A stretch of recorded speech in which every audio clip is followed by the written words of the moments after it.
Depositing money into your bank account is a straightforward process, with several options to suit different preferences and levels of convenience. One common way is to visit your bank's physical branch, where you can hand over cash or checks to a teller who will process the deposit.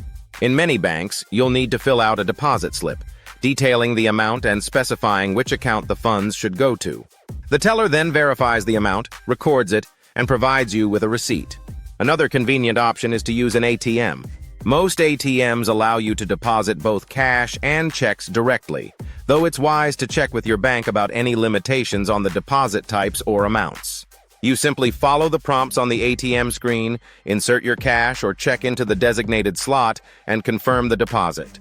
Once the transaction is complete, the ATM typically provides a receipt as confirmation.